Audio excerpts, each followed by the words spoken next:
Welcome back everyone to Pokemon Month once again. If you're relatively new to the channel, last year I reviewed every single Pokemon movie in the month of February, for which ShowPro decided that I deserved to be drawn and quartered. Unfortunately, it won't be nearly as intense this year because 12 days of anime took up all my prep time. This is basically just going to be a Pokemon themed analysis month, so here we go. I know I'm certainly late to the party on this one, but I really love Pokemon Sun and Moon. Not just the anime, but the actual games as well. After getting so deep into anime, I barely have time for gaming at all anymore, Pokemon included. But what I've played of Sun and Moon so far has been pretty great. And it all started with a fascinating first impression that totally sold me on the game going forward. But first, a bit of context. I am not someone who is incredibly interested in the mechanics of games unless they relate to the story, especially as I've grown more distant from the medium as a whole. Obviously, crafting something that is engaging on a skill level is important, but it's not the most important thing to me. At this point, I'm much more interested in a game that can give me an interesting experience within the world that it creates, which is why the Pokemon franchise's growing interest in telling a more complex story has always excited me.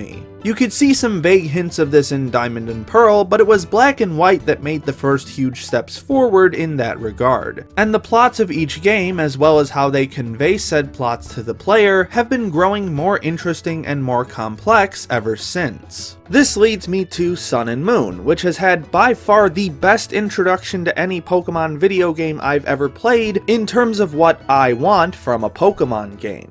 Think for a moment about how these games typically start. You wake up in your house, sometimes one that you just moved to, you meet someone important who gives you your first Pokemon, you get into your first Pokemon battle, and then they immediately send you on your way to explore the rest of the region. This method is perfectly fine on its own, and it makes sense from a gameplay standpoint to get the player into the main combat system and kickstart the central quest line as quickly as possible, but it does get a little bit monotonous after 20 years, even with the minor details they throw in every now and then.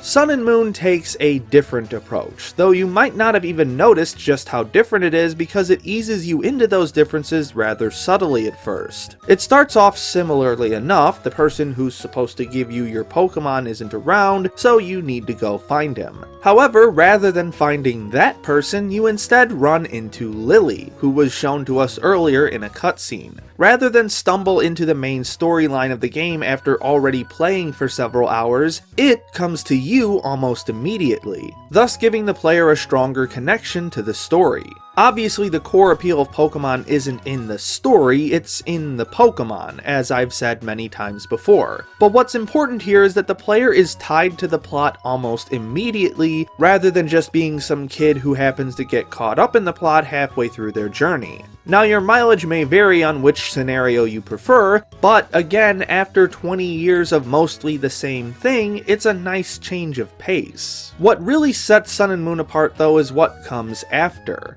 In any other Pokemon game, the player would immediately be free to set off on their journey, barring the occasional fetch quest that has you briefly return to your hometown. However, in Sun and Moon, the introduction doesn't end there. After your first rival battle, rather than immediately being sent out of town on your journey, you're instead told to roam around the nearby area until the village festival begins. You learn how to catch Pokemon from Kukui and spend a decent amount of time exploring the tall grass around you and picking up some new Pokemon before participating in the festival. And even then, that's not the end of the introduction, with your first visit to Kukui's lab coming soon after. The point I'm trying to make is that in most Pokemon games, your hometown simply feels like a starting area for the game. But in Sun and Moon, it feels like your actual home. At the mildly leisurely pace I was going, it took me at least an hour of gameplay to finally get to the next town. And so much had happened in that hour that I had actually grown attached to this place. According to the game itself, this whole introduction takes place over 3 in-game days. From a gameplay standpoint, it might feel a bit stifling, but from a story standpoint, getting the player to feel like they're in an actual home environment is a fantastic way to immerse them in the setting.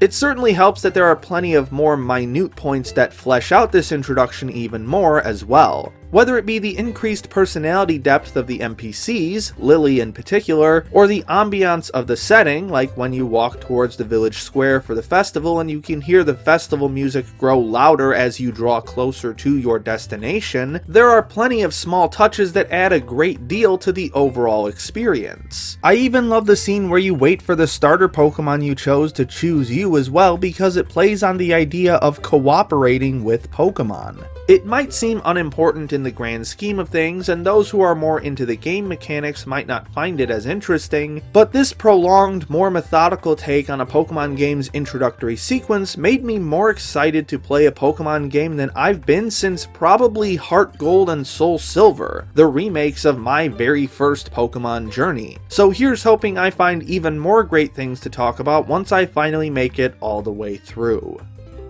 Special thanks to Jan Rogalski, Rourketon Joing, Christine Seibert, Tim Johnson, Call Me Catlord, Diane Wierzbicki, and all my other patrons for their generous support.